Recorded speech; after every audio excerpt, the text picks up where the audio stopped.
harusnya dilakukan secara kayak penjangkauan, pendampingan.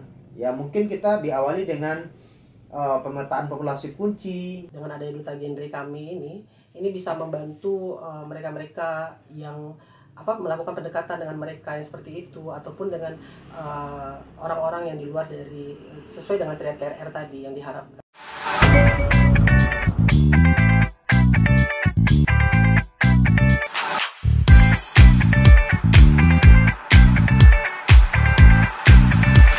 Oke, Bayu Anggi Nugraha, founder Genre Kabupaten Tanah Datar. Yes. Gimana kabar bro? Sehat, alhamdulillah. Alhamdulillah sehat. Alhamdulillah sehat.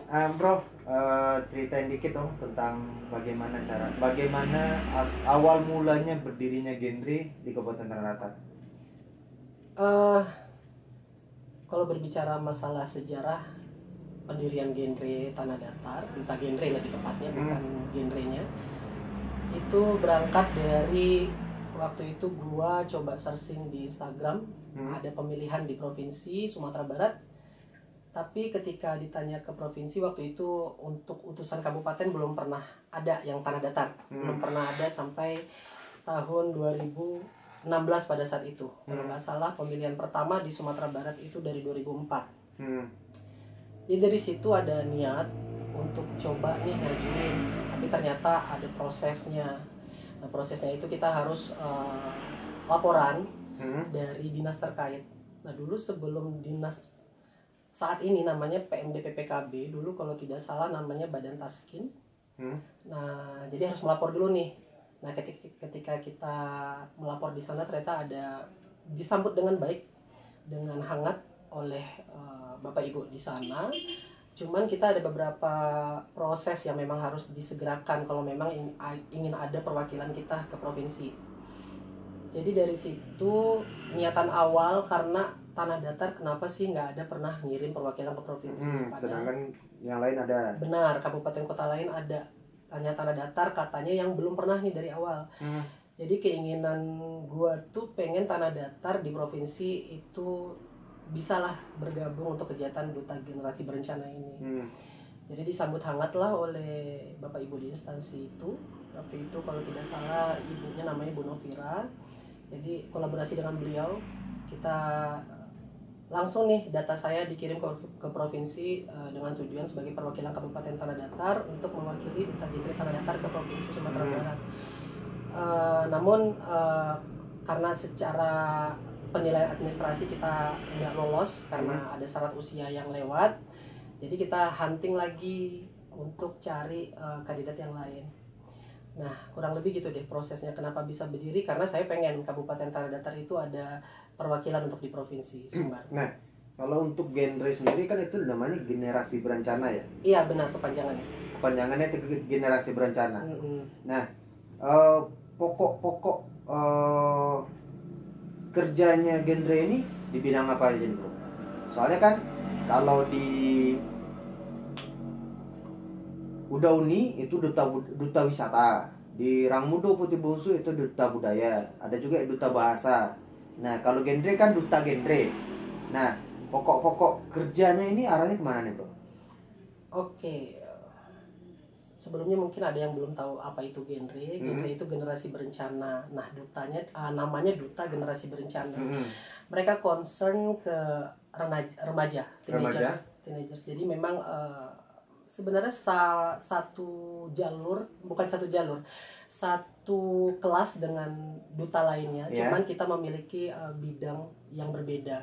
Kalau Udauni mereka fokus ke pariwisata, Rangmudo mereka fokus ke culture, budaya. Sedangkan kita di genre fokus ke teenager, remaja. Jadi pokok-pokok atau fokusnya dari duta genre ini adalah remaja. Remaja. Iya. Kalau untuk isu yang diangkat oleh genre sendiri apa bro? Oke. Berbicara masalah remaja tentu banyak permasalahan sebenarnya, karena remaja itu adalah individu yang memang berangkat dan transisi perpindahan dari anak-anak ke remaja. Jadi akan banyak permasalahan bagi mereka kalau kita tidak bantu backup. Jadi remaja itu kalau slogan, bukan slogan sih namanya, duta genre ini dibikin karena adanya triad KRR yang dikhawatirkan. Nah, triad KRR ini adalah 3 bentuk kenakalan remaja, mungkin lebih tepatnya seperti mengganggu kesehatan reproduksi remaja. 3 itu kalau saya tidak salah, pertama, karena tiap tahun tuh ada berganti program, bukan program, nama. Ya, dulunya pernikahan dini, sekarang pernikahan di usia anak. Terus seks bebas, dan terakhir narkoba. Nah, jadi remaja itu rentan dengan 3 permasalahan itu. Kalau dengan 3 hal tadi itu, apakah ketiga hal itu ada terjadi di daerah kita? Saya pribadi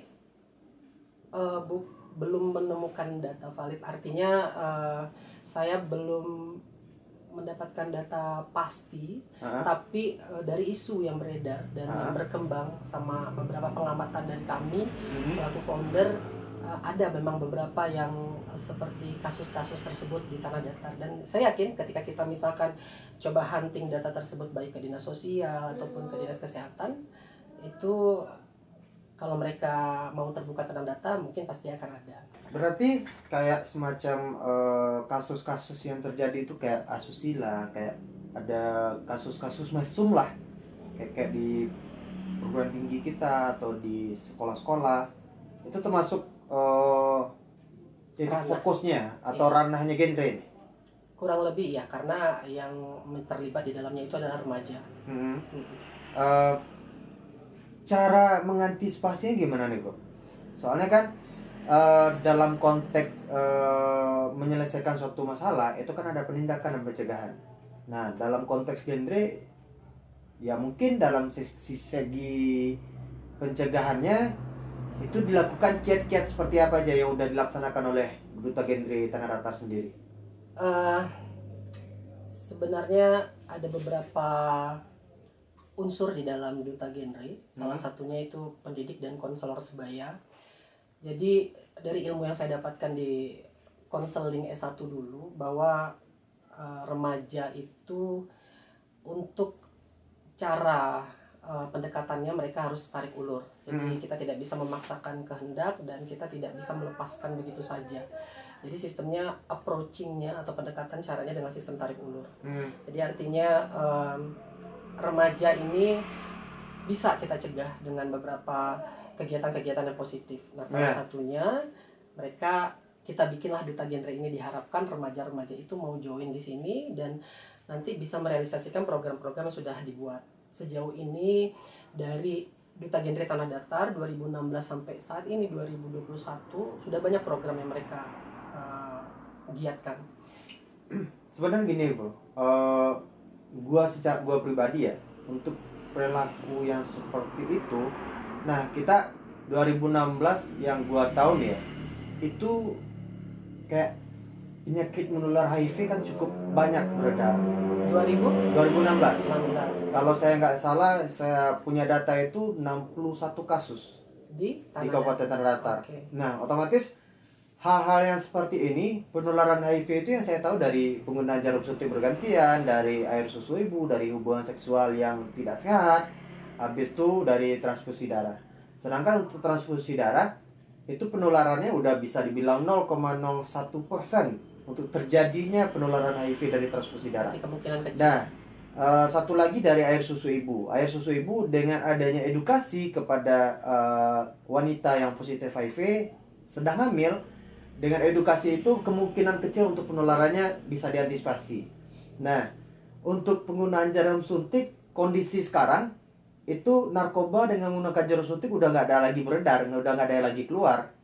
Nah, sekarang baru yang lagi hangat-hangatnya tentang narkoba itu kan tentang sabu, ganja, kayak psikotropika lainnya. Itu arahnya ke seks bebas. Nah, seks bebas ini nggak hanya dari umur 25 tahun ke atas, tapi untuk seks bebas sendiri udah merambah ke umur 25 tahun ke bawah. Bahkan remaja pun udah nggak tabu lagi bagi mereka apa itu dengan hubungan seks. Nah, saya cukup apresiasi dengan adanya genre ini. Semoga generasi-generasi berencana kita dapat diselamatkan. Amin. Karena gua pernah ngangkat kegiatan dengan tema Save Young Generation of HIV/AIDS. Selamatkan generasi muda dari HIV/AIDS. Nah, kalau menyelamatkan generasi muda dari HIV/AIDS berarti sama aja dengan menyelamatkan generasi muda dari perilaku-perilaku menyimpang. Nah, kayak Tanah Rata sendiri nih, bro. Pandangan bro selaku genre atau selaku foundernya genre, adanya penangkapan di lapangan taman kota kita, Ya. itu yang bisa dibilang cukup miris dan cukup menyedihkan tentang kasus pencabulan. Ya. Pencabulan pun bukan antar lawan jenis, ini laki-laki dengan laki-laki gitu. Menurut bro gimana? Fenomena itu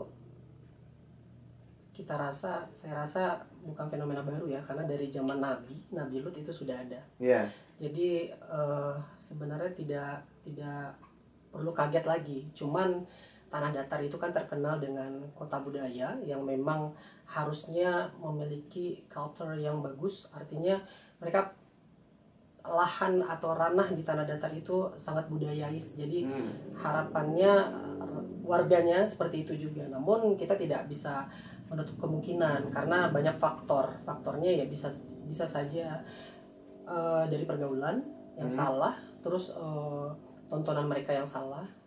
Kalau masalah orientasi, sepengetahuan saya di perkuliahan konseling, akan sangat sulit untuk menentukan seseorang itu memiliki Orientasi seksual yang tidak seperti normal, tidak seperti biasanya. Karena setiap individu itu memiliki potensi. Cuman potensi mana yang besar, itulah yang mengakibatkannya. Nggak bisa diobati tuh. Secara ada penelitian yang mengatakan sebenarnya bisa, tapi itu butuh tenaga, butuh waktu, butuh usaha dan kerjasama. Karena masyarakat sendiri ketika melihat yang seperti itu, mereka langsung justifikasi kepada apakah itu korban, apakah itu si oknum pelaku. Jadi orang seperti itu kurang lebih sama seperti Oda, mereka butuh support. Artinya bukan disupport kegiatannya dia, tapi disupport gimana dia bisa berubah menjadi lebih baik. Untuk perubahan perilaku berarti ya? Perubahan perilaku, perubahan orientasi mereka. Kita sulit untuk menentukan yang seperti itu. Tapi saya yakin ada ekspertisi di bidang itu yang mempunyai sebenarnya indikator-indikator untuk menentukan orang itu terjangkit atau memiliki potensi seperti itu. Menurut kacamata bro nih, bukan hanya tentang data nih ya. Di Tanah Datar potensinya besar atau kecil perilaku menyimpang seperti itu? Saya kurang tahu karena saya berbicara angka puluhan atau udah ratusan nih perilaku orientasi seksual yang menyimpang seperti itu. Kalau isu sudah pernah saya dengar karena saya kuliah di IAIN Batu Sangkar, dan di IAIN itu juga ada penggalakan menolak tentang LGBT, dan itu dari tahun 2015, setahun setelah saya kuliah di sana.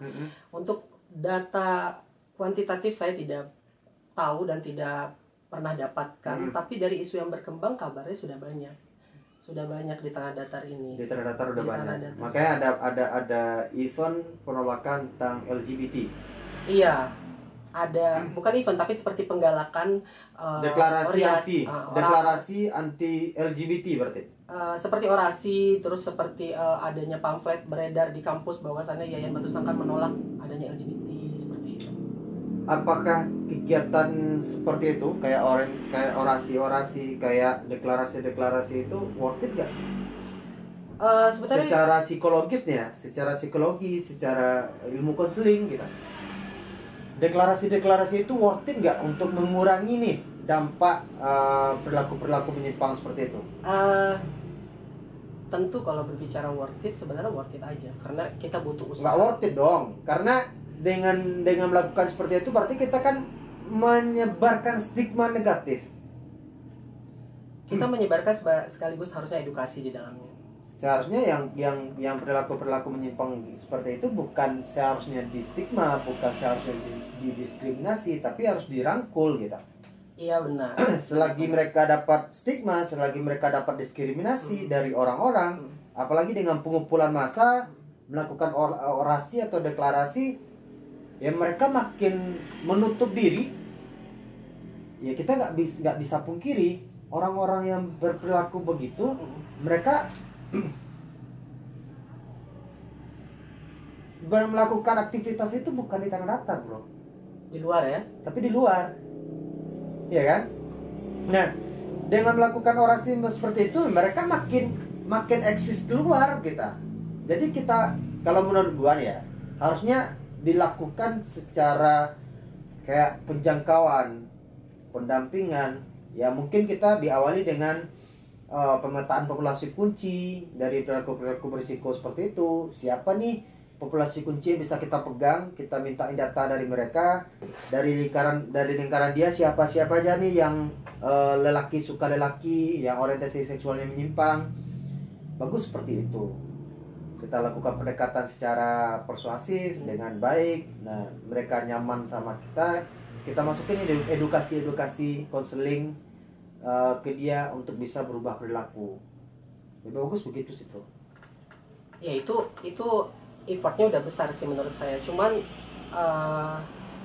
untuk usaha saya rasa tidak ada salahnya untuk bukan memberikan stigma ya, karena setiap manusia itu rambut sama hitam, cuman isi kepala berbeda. Jadi terkadang ada yang mengindikasikan sama seperti orang demo. Ada yang mempersepsikan demo itu negatif karena mengganggu masyarakat, mengganggu yang lain, pengguna jalan. Tapi ada juga yang berpikiran positif. Positifnya apa? Kata mereka, demo itu bagus untuk mengangkat rakyat miskin apa segala macam, untuk membantu mereka menyuarakan rakyat. Nah, jadi waktu itu kalau saya tidak salah sih dalam bentuk penggalakan ya di kampus saya. Cuman detailnya seperti apa karena saya tidak ikut berkecimpung langsung di kegiatan itu, tetapi kegiatan yang positif pasti kami dukung. Cuman seperti yang saya sampaikan tadi, saya tidak punya data, jadi saya tidak mau dulu untuk memastikan ini berapa. Tapi yang saya tahu dari isunya memang tanah datar sudah cukup banyak ya. Untuk ruang lingkup kerjanya pun saya tidak tahu. Jadi makanya diharapkan di duta genre ini, dengan adanya duta genre kami ini bisa membantu mereka-mereka yang melakukan pendekatan dengan mereka yang seperti itu, ataupun dengan orang-orang yang di luar dari sesuai dengan TRR tadi yang diharapkan gitu. Berarti di genre sendiri udah mengarah ke sana berarti? Arahannya akan ada ke sana karena itu berkaitan dengan nanti orientasi juga, dan itu kalau memang pelaku ataupun oknum atau korbannya ada berhubungan juga dengan remaja seperti itu. Berarti di personel genre sendiri bakal dibekali ilmu konseling? Iya, karena setiap tahun mereka ada pelatihan dikirim hanya perwakilan ke provinsi, karena provinsi hanya bisa minta sepasang. Setiap tahun selalu ada pelatihan pendidik dan konselor sebaya namanya. Dulu di tahun pertama 2017 itu saya yang dipilih oleh kabupaten untuk ke sana, dan setiap tahunnya ada. Kemarin juga ada namanya Elit dan Vivi kalau saya tidak salah, yang perwakilan kita ke Sumbar untuk ikut pelatihan pendidik dan konselor sebaya. Saya cukup prihatin juga ya dengan kasus yang terjadi di lapangan. Ya mungkin harapan penuh nih kepada genre untuk bisa melakukan pencegahan di generasi muda. Amin. Khususnya di remaja. Amin. Semoga dengan adanya PIK, pusat informasi konseling remaja di sekolah-sekolah SMA dan pusat informasi konseling mahasiswa bisa untuk menjadi pilar-pilar di sekolah-sekolah di perguruan tinggi untuk bisa mencegah atau meminimalisir setidaknya kenakalan remaja. Karena rusaknya bangsa ya karena rusaknya para pemuda dan remajanya. Ya, karena pemuda dan remaja itu adalah orang yang akan menerima tongkat estafet untuk bangsa ini ke depan. Pemerintahan selanjutnya. Bro, harapan bro nih untuk kedepannya dari sisi pemuda ya, kalau bro udah nggak bisa dibilang lagi remaja ya kan, udah konteksnya pemuda, harapannya bro selaku salah satu pemuda lah di Kabupaten Tanah Datar, untuk para pemuda yang ada sekarang, soalnya kita nih untuk tempat ngumpul, tempat nongkrong ini kan udah banyak. Iya. Bahkan seperti kayak tempat nongkrong yang dibawa dari daerah luar, disadur atau di copy paste di sini udah banyak nih. Harapan bro untuk generasi muda yang ada di Tanah Datar seperti apa? Seperti apa nih bro? Pastinya harapan saya untuk pemuda Tanah Datar itu lebih pandai menjaga diri, karena kalau bisa mereka menjaga nama baik, selain menjaga nama baik dirinya dan keluarganya, juga harus menjaga nama baik kabupatennya. Karena ketika nanti ditanya lo dari mana, lo dari Tanah Datar, dan orang tahu Tanah Datar itu adalah kota budaya dan perilakunya menyimpang, itu akan bahaya. Jadi yang keimbas bukan diri dia, bukan keluarga dia juga, tapi juga kabupaten. Jadi diharapkan pemuda mampu lah, karena kalau udah berkata pemuda berarti mereka sudah bisa membedakan mana yang baik dan mana yang buruk. Dan harapannya dengan pemerintah yang baru, kami harapkan Bapak Eka Putra dengan Bapak Ricci itu bisa merangkul pemuda. Tapi saya yakin, saya juga salah satu pemilih dari beliau waktu itu, waktu pemilihan bupati dan wakil bupati. Jadi saya harapannya bisa merangkul pemuda, dan pemuda ya pasti ini, dong. Pasti bupati ya. Kita Hayanda Gendri lah. Iya, beliau Ayah Gendri Sumbar kan? Benar. Jadi ketika harapannya memang seperti itu, karena saya nih selaku pemuda Tanah Datar dan memang putra daerah Tanah Datar, harapannya dari pemerintahnya juga dulu, jadi memperhatikan pemuda-pemudanya juga. Karena ketika pemuda itu tidak diperhatikan, kebanyakan mereka juga udahlah, pemerintahnya seperti ini. Tapi ketika pemerintahnya merangkul pemudanya dengan mungkin ada event atau ada kegiatan kepemudaan yang melalui dinas tertentu, dinas terkait, itu saya rasa pemuda kita akan lebih produktif. Tapi sejauh pantauan saya, karena saya juga background dari UDA Uni, itu banyak dari teman-teman UDA Uni juga mereka produktif sebenarnya. Cuman mungkin tidak terjangkau oleh media, tidak terlihat oleh yang lain, jadi tidak nampak progresnya. Dulu saya aktif di 2014 sampai 2016, itu teman-teman selama saya aktif itu mereka banyak bikin kegiatan seperti di Ombilin, apa ya namanya saya juga lupa, itu objek wisata Tubir Rafting. Ya, Tubir Rafting ya, yang dekat ada bangunan baru dulu, Bang Andri kalau nggak salah sebagai founder Kice Kambatigo. Iya, Kice Kambatigo. Itu mereka aktif menggalakkan itu gitu. Dan banyak orang tahu, bahkan banyak orang tahu di 2015 itu Rian Tanjung ya? Iya benar. Udah Tanah Datar. 2015 Rian Tanjung sebagai udah Tanah Datar, tapi dan dia itu cukup potensial banget. Benar. Karena dia selaku duta wisatanya Tanah Datar, itu Trans 7, pokoknya Transcorp ya, Trans TV atau Trans 7 sering liputan ke sini dari Jejak Anak Negeri. Dia sebagai pemain. Dia sebagai hostnya. Dan ada juga bawa ke Ombilin, ke di apa ya, Andale Baru Bukit. Iya. Ada juga di Pariaman, ada di Padang, dia juga hostnya gitu kan. Berarti potensi itu ada. Ada. Cuman tidak dikembangkan, tidak diberdayakan mungkin. Karena ini maaf nih ya, kalau Bro Bayu salah satu UDA Uni, gue bisa bilang UDA Uni itu kebanyakan hanya jadi manakib, hanya jadi pagar ayu. Datang tamu dari pusat maupun provinsi, ya hanya berdiri, cantik, senyum, itu doang. Letak duta wisatanya di mana? Ini maaf ya, Pak ya. Nah, semoga genre nggak seperti itu deh. Amin. Tapi kami memang tidak ingin compare antara UDA Uni dengan genre, karena bagi kami duta di Kabupaten Tanah Datar ini, baik itu duta genre, duta wisata, dan Rangmudo Putih Bungsu, itu satu kesatuan yang idealnya mereka harus bisa berkolaborasi dengan baik. Mungkin seperti saat ini teman-teman kita di Uda Uni Tanah Datar itu kan sudah vakum pemilihan semenjak 2019 hingga detik ini. Nah, jadi harapan kami akan ada, harapannya harusnya ada lagi pemilihan selanjutnya, karena kita butuh duta-duta memang yang mereka concern ke bidangnya masing-masing. Jadi tidak melebar ke konsentrasi mereka ke bidang-bidang yang lain, dan mereka bisa berkolaborasi saya rasa antara duta genre, duta wisata, dan juga Rangmudo Putih Bungsu. Bayu, kalau untuk di genre sendiri kan mahasiswanya yang mahasiswa ya, kan nggak semuanya kuliah di Yayan Batu Sangkar nih. Untuk di Tanah Datar ya, atau semuanya yang kuliah atau sekolah di Tanah Datar? Untuk pemilihan dari tahun ke tahun kami membuat regulasi, kami memprioritaskan dari Tanah Datar. Yang stay Tanah Datar, berarti yang kuliah dan sekolah di Tanah Datar? Memprioritaskan. Iya. Tapi sejauh ini dari seluruh personil dari genre itu ada nggak yang kuliah di luar? Ada. Tahun 2021 ada yang kuliah di Bandung di Universitas Komputer Indonesia. Terus ada juga yang di Padang, UPI Padang, UNAN, ada juga di UNP.